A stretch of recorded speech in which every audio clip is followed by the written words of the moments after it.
Two brutal murders in two small towns, located hundreds of miles apart. The crimes seem random and unrelated. As investigators search for a motive, they make a startling discovery. Both murders are the work of a cunning crime ring.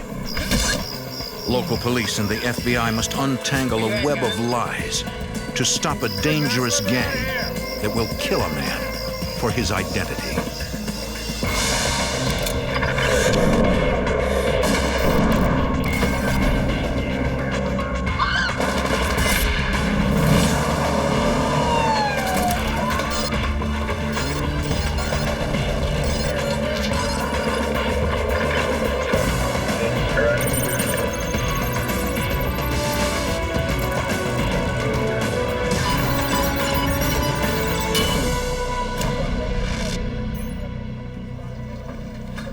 In the United States, identity theft costs citizens billions of dollars. In some cases, it costs the lives of innocent people. I'm Jim Kellstrom, former head of the FBI's New York office. In 1999, a bizarre murder led agents and police on a manhunt across the South. Their mission, to catch a killer who stole the identities of his victims and had the survival skills to disappear forever.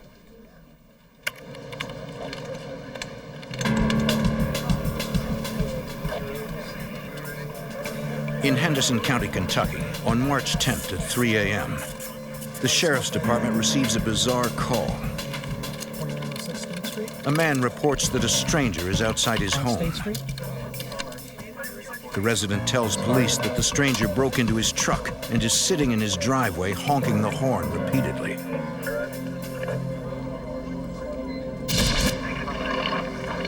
When sheriff's deputies arrive, they find the attempted car thief is a 62-year-old man. He is soaking wet and suffering from severe hypothermia. The man identifies himself as Richard Dorman. He says two men abducted him at gunpoint and threw him in the Green River. He tells police he broke into the truck to try and get someone to help him. Police take him to the hospital.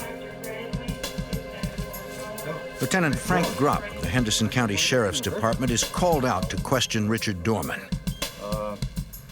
Lieutenant Gropp does not recognize the name, but he knows the face. It's between 2 and 3 in the morning, and we converge at the hospital. As soon as I see the guy, he looks like the photograph. He's the guy in the photograph.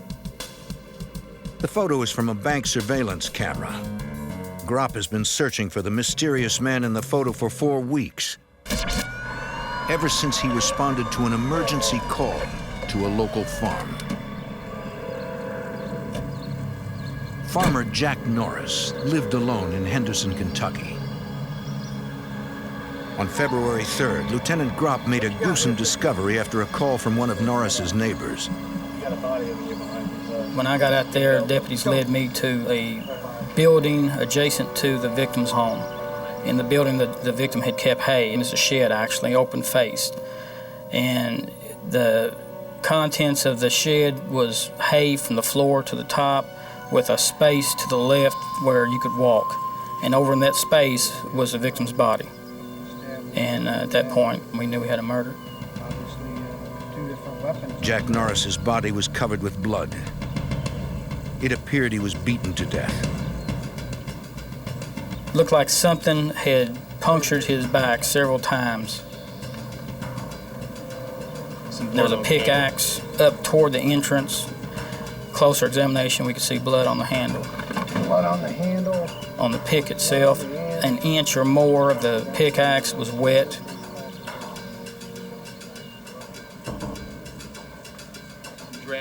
Deputies continued to search the area. Near a wood pile, Gropp found a pile of hay. Underneath are dried blood stains. Closer inspection, I could see blood splatter up and along the wood that was stacked there, which was telling me that was the actual point of impact. That's the scene of the crime right there. Gropp found a heavy iron pole next to the stack of wood. There was blood on it. To pick up an item that is that heavy and beat a man in the head like that, it would tell me that the person that's swinging this weapon is angry, aggressive. He's doing it with force and doing it with a purpose. Investigators searched the victim's house for clues. They hoped that inside they would find something to help them make sense of this senseless act. Definitely had time. Norris's home was ransacked. Drawers and cabinets were opened and searched. Whoever this was took their time. Either took their time or there's more than one individual doing two things at the same time. Although the murderer tore the room apart, nothing of any value appeared to be missing. In fact, the victim's wallet was found in his pocket.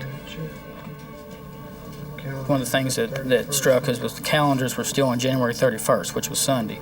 They had not been flipped over to February 1st. So, as an educated guess, we put the murder at Monday morning. Later, we used the mail carrier and the mail that was in the mailbox, and pretty much that confirmed. He never did get his mail from Monday. Sheriff's deputies canvassed the area. The victim's neighbors provide an intriguing clue. Right away, the neighbors telling us that this man carried two wallets. We have a wallet missing. It's the wallet with his ID. The one wallet he had ID, the other wallet he carried for different reasons. But the wallet and ID is missing. The second wallet and the missing ID only added to the puzzle. Police recalled finding an empty box of checks at the victim's home. Gropp thought perhaps he'd found the motive. News of the Norris murder spreads quickly. Local residents were afraid. Who did this and why? For days, the Henderson County Sheriff's Office tried to unravel the crime, but nothing seemed to make sense. Then, suddenly, they got an unexpected break. A bank in Union County called with intriguing information. The bank notified us that they had received a check from an individual off of Mr. Norris's account, that they had compared the signatures, and that, from what they could tell, was a forgery. The only thing missing from the Norris home was an ID and a box full of checks. Perhaps the missing checks would lead them to Norris's killer. We went to the bank. This was just an excellent tape of this individual standing there at the counter, white hair. He had signed the name or used the name Cleo Campbell. The man with white hair is Richard Dorman. Hours after Jack Norris's murder, Dorman called himself Cleo Campbell and cashed a check on Norris's account for $1,100, almost the exact balance in the account. Lieutenant Gropp knows who Dorman is, but why was Dorman posing as Cleo Campbell? After the Norris robbery, when Gropp got the photo, he began searching for Campbell. We checked surrounding counties for the person and the name, Cleo Campbell. There was no Cleo Campbell that met the description in the area. We go on the internet, we look up every Cleo Campbell that we can find nationwide. If I found a Cleo Campbell in any particular state, I would contact the local law enforcement agency, and they'd call me back one after the other and saying, this is not the guy. Investigators searched for the elusive Cleo Campbell for weeks, but nothing panned out. It was as if Campbell never existed. Then Gropp learned that Campbell was the name of a robbery victim in Alabama.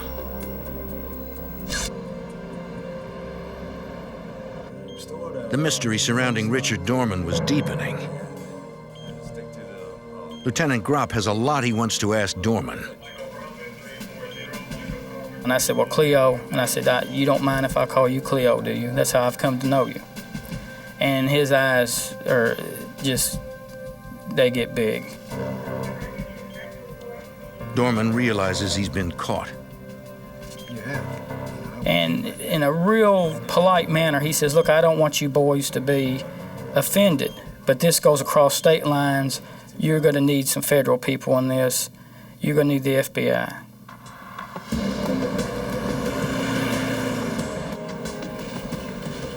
Lieutenant Gropp calls in the FBI. Special Agent Paul Pape is brought in to interview Richard Dorman.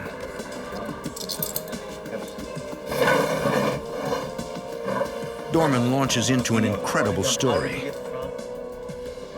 He tells the agent that he agreed to meet a man named Charlie Stewart at a truck stop in Clarksville, Tennessee. Charlie Stewart, according to Dorman, was the ringleader of this group that went around and stole checks and cashed checks and assumed other people's identities. He said that he was a check casher. Charlie provided Dorman with false identification in the Norris check. The day before he was abducted, Dorman was told there was a problem, and Charlie wanted to talk to him about it. Special Agent Paul Pape. As he waited for Stewart, a young male came up to his car and said, are you Richard Dorman? And Dorman says, yeah, I am. What's it to you? And at that point, the young male lunged at Dorman and tried to start, he had a stun gun in his hand and was trying to stun him with this stun gun. Another older gentleman came around to Dorman's car and had a gun, a little Derringer, and pointed that right at Dorman. And at that point, Dorman, seeing the gun, stopped resisting and said, basically, what's this all about? And the older gentleman said, Charlie wants to see you.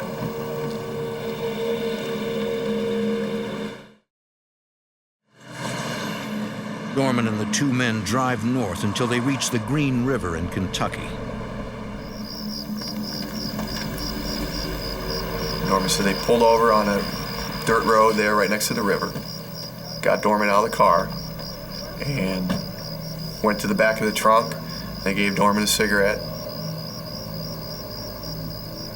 The older male said to Dorman that we got to take you to see Charlie, but before we do that, we need you to get into the trunk. Dorman had no choice. The two men demanded his wallet.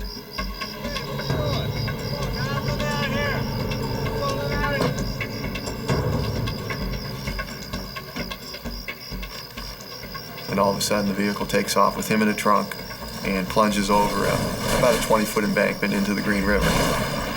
When the vehicle hits the river, the trunk pops open. Dorman is able to swim out of the trunk before the car submerges. He grabs onto a log and drifts downstream probably 100, 200 yards. The abductors think at this time, well, he's either drowned or he's going to freeze to death because of the temperature of the water. Dorman tells agents he had never met the two men who tried to kill him, but he certainly worked for Charlie Stewart. Stewart is a man all too familiar to Lieutenant Gropp. A man Gropp believes must have been involved in Jack Norris's murder. Now he has to prove it. In Henderson, Kentucky, a mysterious man claims two men tried to kill him by throwing him into the Green River. How did you get the front? He tells police a known criminal named Charlie Stewart is behind his kidnapping and attempted murder. Henderson County Sheriff's investigator Lieutenant Frank Gropp knows Stewart only too well. Charlie Stewart is infamous in this area. He's well known. He's been involved in all sorts of different criminal activity. Charlie Stewart is a suspect in the murder of a farmer in Kentucky. And Stewart is also wanted in connection with a homicide in Alabama.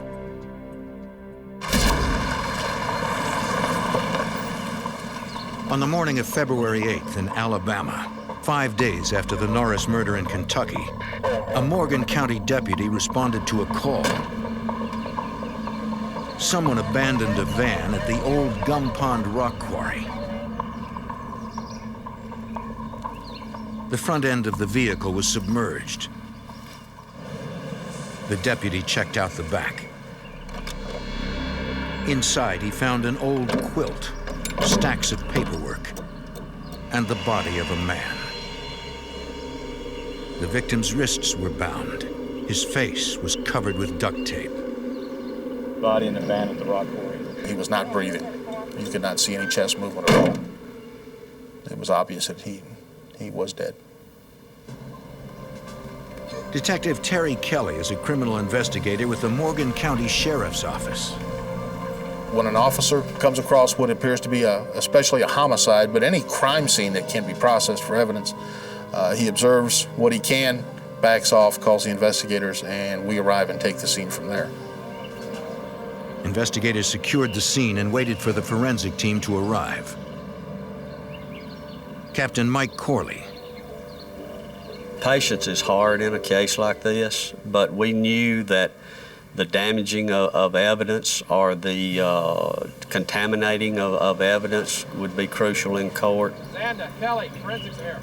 The forensic unit arrived at the rock quarry. The victim was a white male. He appeared to be in his late 40s or early 50s. The forensics persons started their processing of the scene, which is photographing, measuring, checking to see if they could observe any latent prints on the vehicle that would be worth processing. All right, let's see if we can get it open. Investigators opened the other door and spotted a dark blanket. Let me see your hands. Let me see your hands now. And we saw that move. Someone says there's movement. It's kind of scared all of us, I'll tell you the truth. We were not expecting that. Get an ambulance. Under the material, investigators found a woman. She had been badly beaten. She was duct taped up also. She was had a duct tape around her mouth, around her hands. What happened? What happened to you?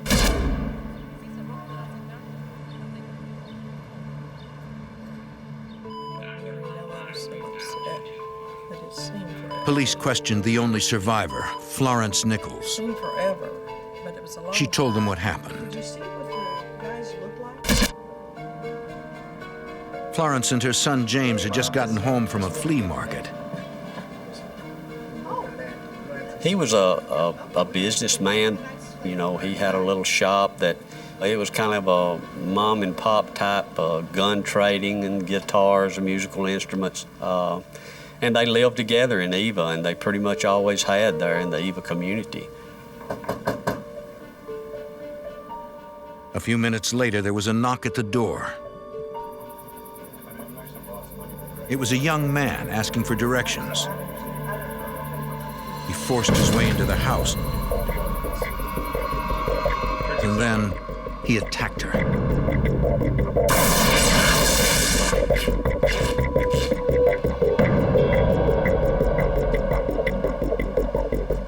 He was just a small, I don't know much about But she guns. tells investigators she heard a second man's voice. Did you hear their... As far as she could tell, he ran through the living room and down the hall where her son James was. A few minutes later, she was thrown into the back of her own van.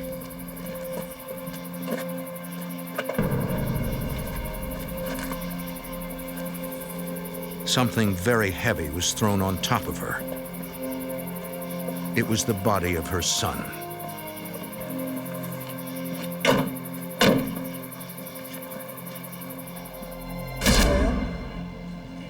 First, According to Florence, the van drove for a few minutes, then And stopped. I opened the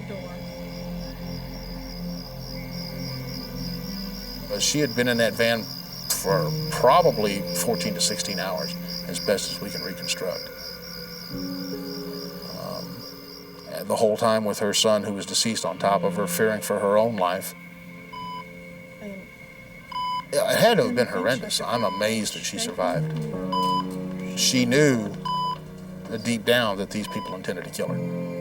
I think she had no doubt in her mind. Florence Nichols described her attackers. The man who came to the door was young, late teens or early 20s. She didn't get a look at the other one. She had no idea why anybody would want to hurt her or her son.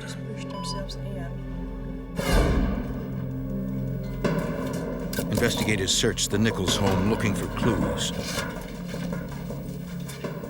Nothing appeared to be missing. We had a fairly large gun collection. There was a fairly large amount of knives, collectible knives. There was so much stuff left that would have been good items to steal. It doesn't appear to be a robbery. If it's not a robbery, why would they kill someone? What was the motive? What was going on? So it's a very strange case at first.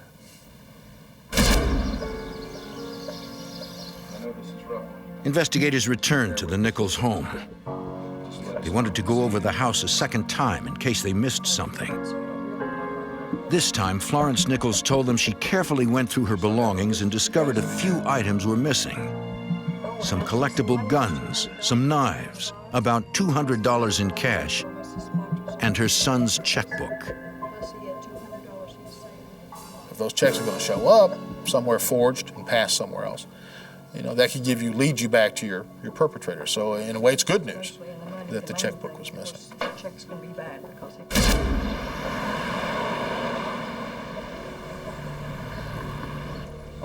The FBI and police are now working 2 homicides and a string of robberies they suspect are linked to Charlie Stewart. There was an eerie parallel between the Alabama and the Kentucky murder cases. Lieutenant Frank Gropp. Charlie Stewart being from here, it's an obvious connection from here to there.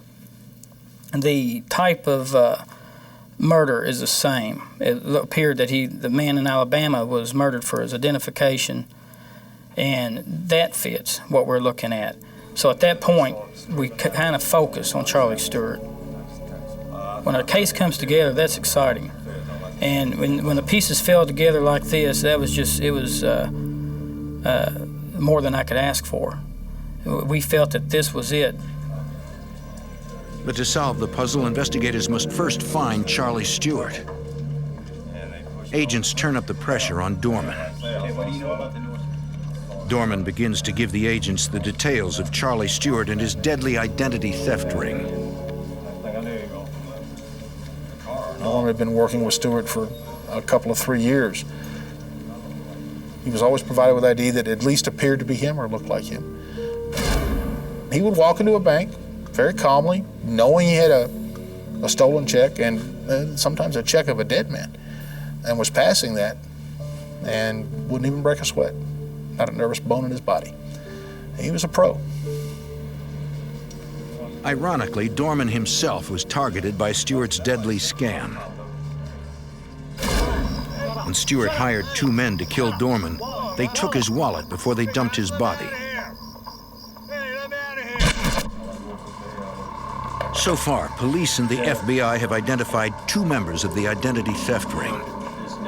Richard Dorman is in custody, but the most dangerous one, suspected murderer Charlie Stewart, is still on the run, along with his unnamed accomplices.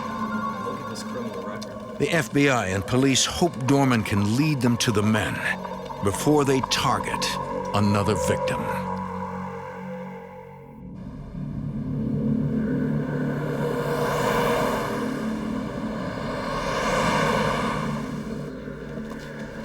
The FBI and police in Alabama and Kentucky are working 2 homicide investigations they think were engineered by the same man, Charlie Stewart.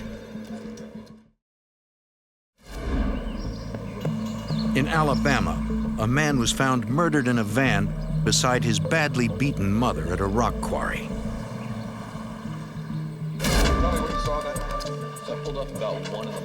The night before the bodies were found, a deputy responded to a call at the rock quarry. A resident complained that someone had stolen his tractor. When the deputy first arrived to check out the area, he saw a gray 1977 Pontiac Grand Prix. The vehicle's hood felt warm, but the driver was gone. The deputy got the plate numbers and searched for the driver. But when he got back, the Grand Prix was gone. The Grand Prix was parked 150 yards from where the van was found the next morning. Captain Mike Corley. It was just too coincidental to have not been related. The gray Grand Prix was now investigators' best lead. Investigator Terry Kelly. It was decided to put out what we call a bolo, be on the lookout for this vehicle, this gray Pontiac. So that was broadcast over the air to local law enforcement. News media likes to have scanners. They picked up on it and, of course, questioned us. And we responded, let them know that, yes, we were looking for this vehicle. It was a vehicle of interest, possibly in this homicide. We simply wanted to talk to the people that were in it, see if they saw or heard anything unusual in that area that night. We had several telephone calls, several sightings. Tips came in, but none of them turned out to be the car they were looking for. We appreciate you coming in, sir. A few days later, a local man contacted the Morgan County Sheriff's Office with a promising tip. He told investigators that they should take a look at a man by the name of Larry Butler, who owned a gray Grand Prix. According to the man, Butler left town on a motorcycle around the time of James Nichols' murder. The Grand Prix had not been seen since. 77 Grand Prix since either.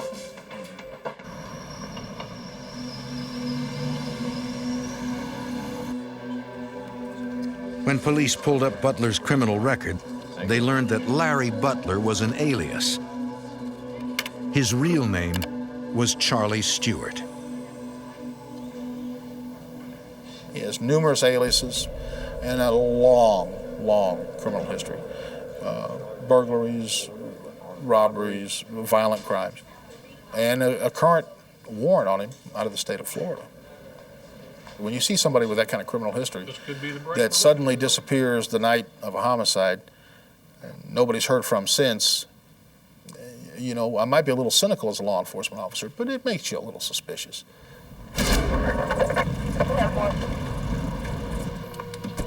Lieutenant Chuck Zanda from the Morgan County Sheriff's Office makes several visits to Stewart's home, a trailer in an isolated area. Each time, Stewart's wife tells him she has no idea where he is. Do you have any idea when the last time you saw him? Investigators also question Stewart's neighbors. We'll be in touch. We had received word that Charles Stewart had come to one of his neighbors and wanted him to cash a check on a dead man's account. Of course, that sent up flags for us. He was very afraid of Why didn't Stewart. you come to us before He now? was convinced that Mr. Stewart would set his trailer on fire and wait until he ran outside and shoot him as he came out. That was his words. That's the kind of person he thought Stewart was. That's the reason I didn't come. The neighbor also tells investigators that the day before Nichols' murder, he saw Stewart in his Grand Prix with two other men. I seen his car. Unfortunately, he didn't get a good look at the men with Stewart. Agents and police hit another dead end.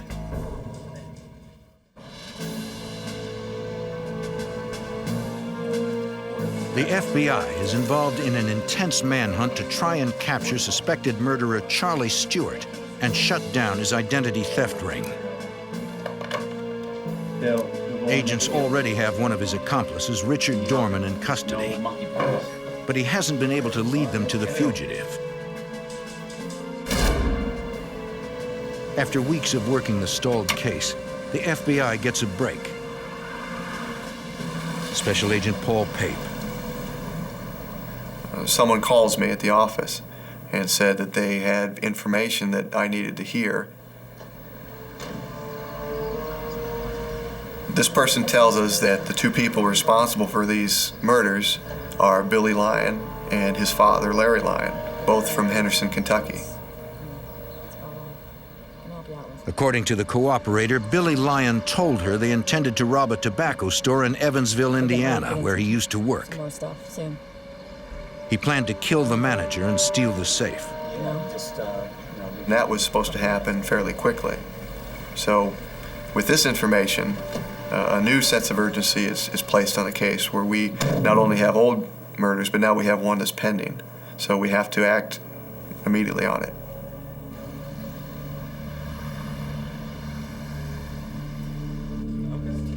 Lieutenant Frank Gropp of the Henderson County, Kentucky Sheriff's Office.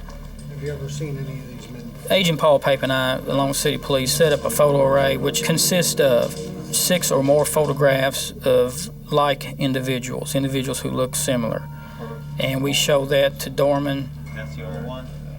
Dorman quickly picks Larry Lyon and his son, 18-year-old Billy Lyon, out of the photo array.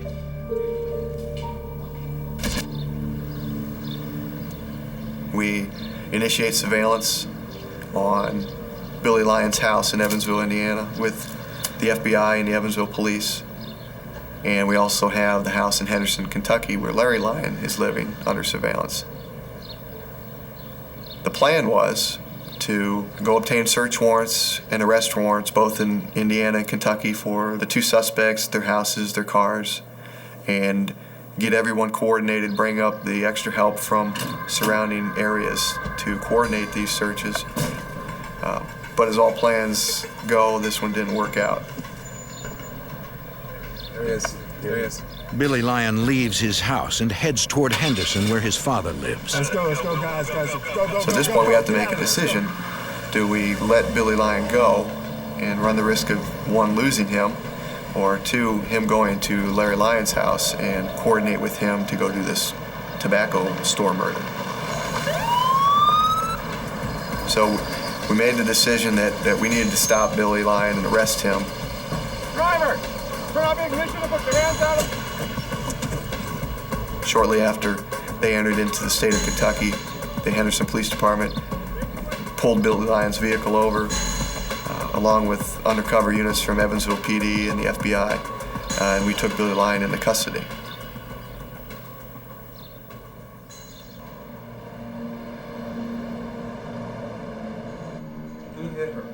Agents questioned Billy Lyon at the Evansville police station. You could tell from his attitude that he knew at that point that the gig was up. He is obviously apprehensive about speaking to us.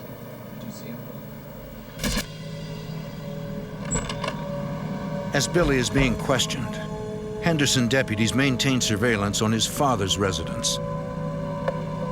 They observe Larry Lyon leave in a hurry. Yeah, he's leaving now. Go pick him up.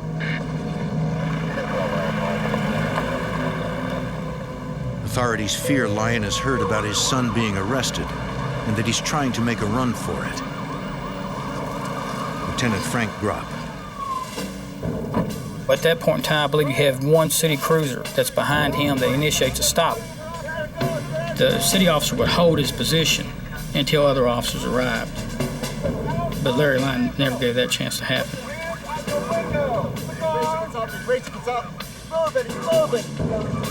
Hold it, Ray. Stop. Put your hands out the window. Larry Lyon is rushed to a hospital in Evansville, where he dies of a self-inflicted gunshot wound. At the Evansville police station, Special Agent Pape continues to question Billy Lyon. I don't understand why you would just... My thought is, if I tell him that his father just killed himself, that will be the end of the interview, understandably. So I didn't tell him about his father at that point. I continued with the interview.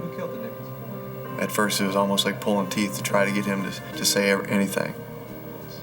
And he really opened up when I told him that I knew Charlie Stewart was behind this, and that, you know, he was responsible for, at least in part, in telling you and Larry to go ahead and commit these murders. And the first thing that Billy said to me was, "Charlie Stewart's a psycho." And he proceeded to tell us about the Jack Norris murder and the Nichols murder in Alabama and the kidnapping of Dorman and putting him into the river. He laid all the guilt on Stewart, that Stewart was directing them to do that. Billy Lyon tells Special Agent Pape that Stewart will be impossible to catch. He's smart. He knows how to survive in the wilderness, and he's extremely dangerous. In Alabama and Kentucky, FBI agents and local law enforcement dismantle a gang of identity thieves willing to kill a man for his driver's license. Only one member remains at large, the ringleader, Charlie Stewart. The FBI closes in on the fugitive. Two of Stewart's associates, now in custody, tell authorities the fugitive is dangerous, self-sufficient, and able to live off the land. Investigator Terry Kelly has helped chase Stewart for more than a year.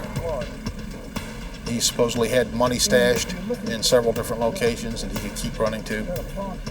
He was excellent in the woods and able to hide out, a master of disguise, and Mr. Stewart was very good at changing his appearance.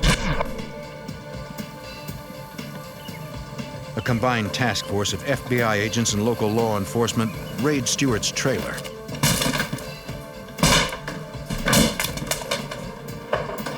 Clear!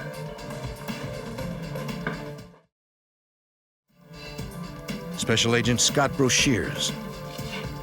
We didn't find any evidence on the murders, but we did find a lot of interesting things. He had cut a hole in the bottom of his house trailer where he could get out the back.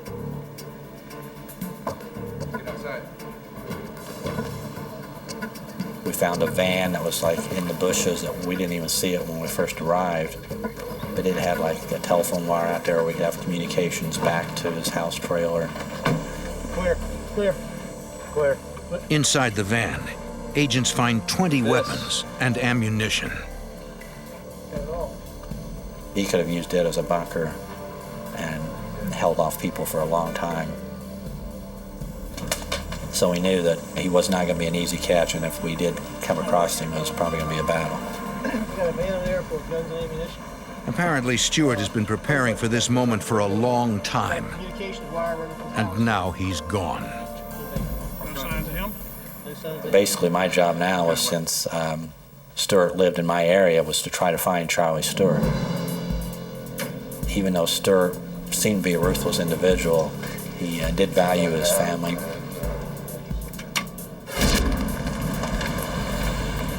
As time passes, agents keep up the pressure on Stewart's wife.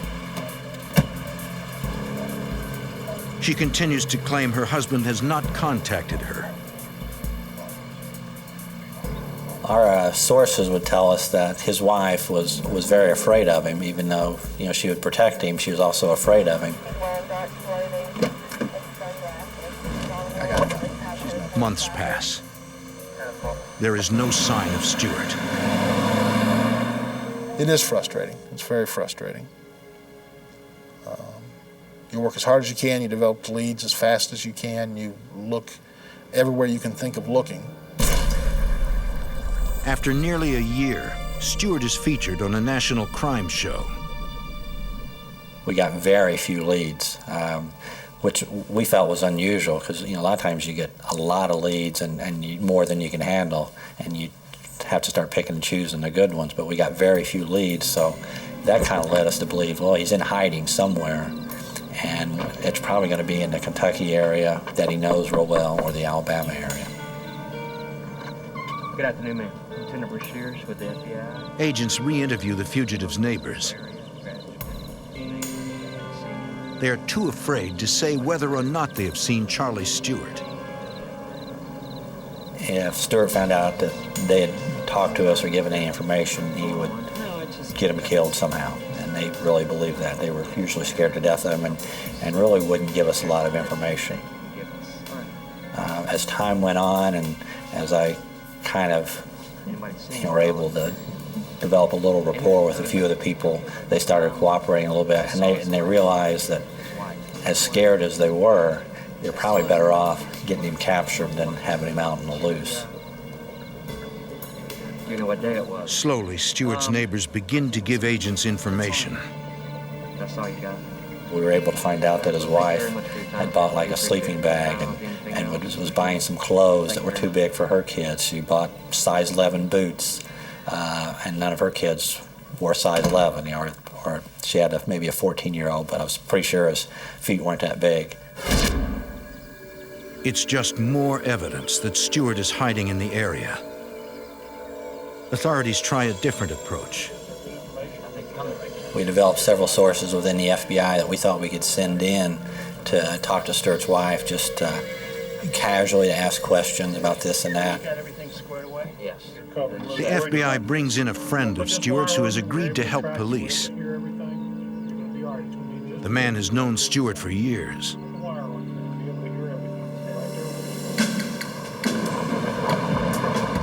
He agrees to wear a wire so agents can listen in on his conversation with Stewart's wife. At this point, we're kind of sitting on the edge of our seats. We're just really confident that he's probably going to be there. The cooperator approaches the trailer.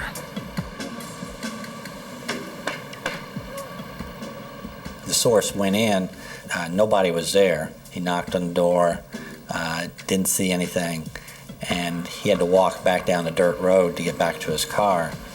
And then as he gets in his car, he looks in his rearview mirror and he thought he saw someone back at the trailer. And he thought it was Charlie Stewart. And he looked around and he didn't see the person again. Then he's telling us, I'm sure I saw Stewart up the trailer. Says I just got a quick glimpse, but when I turned around, it wasn't there. But I'm pretty sure I saw him up there. Special Agent Paul Pape. Yeah. Who knows what could have happened or what he was armed with at that time. It would have been Russian roulette to send us in there, trying to apprehend him at that time. You just don't bum rush the woods to try to find the guy. It has to be, you have to outfox the fox.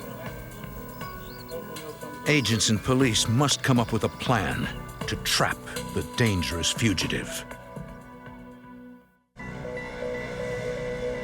Fugitive Charles Stewart is wanted for bank fraud, kidnapping, murder for hire, and murder. And if you're looking for The FBI and Alabama authorities believe he is hiding out in the dense woods behind his home. Special Agent Scott Broshears. We kind of started putting together the theory that, okay, he's living back in this woods, either in a tent or in one of those little caves. Maybe he comes back after the sun goes down, spends the night with the family. Before the sun comes up, he heads back out in the woods. I went out with 3 or 4 of the guys from our office, and we just hiked out in the woods like we were just hunters. When the agents find evidence Stewart's hiding in the woods, Chuck Zanda and Terry Kelly from the Morgan County Sheriff's Office bring in a canine unit to track Stewart down. I'd been looking for Charlie Stewart for approximately a year by now. Put a lot of hours in it, and nothing was really coming up to where I was finding him. So I wasn't real optimistic, or I probably would have taken more people with me. Not far from the trailer, the dogs pick up a scent. Detective Terry Kelly. Dogs hit a hot track, and they hit it hard, and they hit it fast, almost immediately. And the chase was on. And the dogs immediately took us to a tree and were barking up a tree, which kind of made us a little scared, thinking he might be in the tree, and we saw a deer stand. The deer stand was empty. But the agents were not far behind Stewart.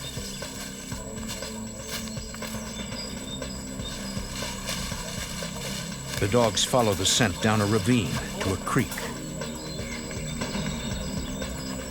We got down a little ways, and the dogs found a cave. We kind of backed off a little bit because we didn't know what was in the cave.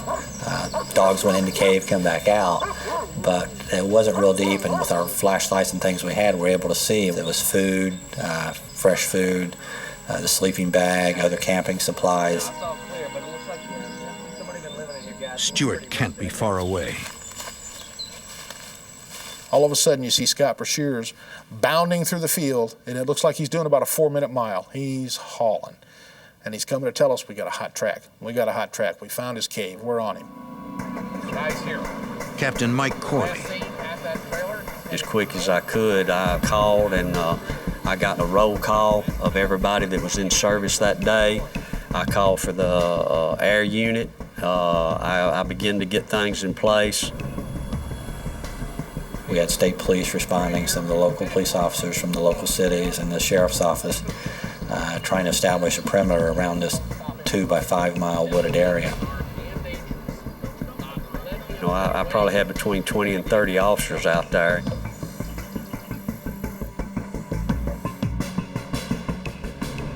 As the dog team calls in their location, Corley positions his men. Every time I got a chance to shift an officer 100 yards, that just took 100 yards away from him. I wanted to tighten that area down, close that noose in around him to where he had nowhere to go.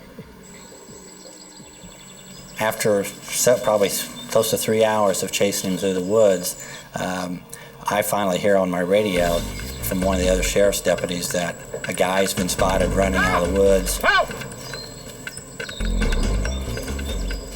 Stewart is cornered. He pulls out a gun. Put the weapon down! And now probably comes the worst point of the whole search. As we're hearing that they're closing in and the deputies think they have him, I hear shots have been fired. I hear gunshots. I don't know if it's, one of our guys, the dog handlers, or...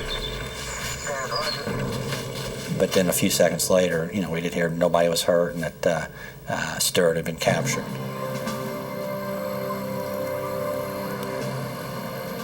The chase was over. A long, long chase was over. The chase had started almost a year and a half before. Charlie was a scary man. There was a coldness in his eyes, a very, very scary coldness. I'm very glad he was in custody. Very glad.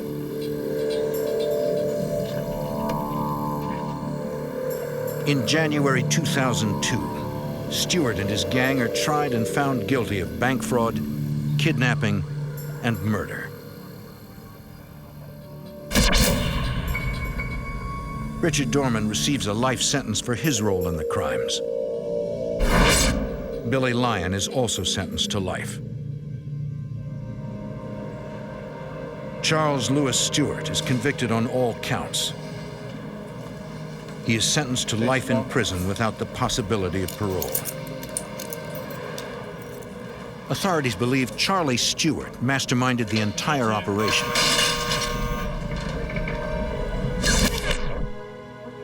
He ordered Larry and Billy Lyon to rob Jack Norris and James Nichols.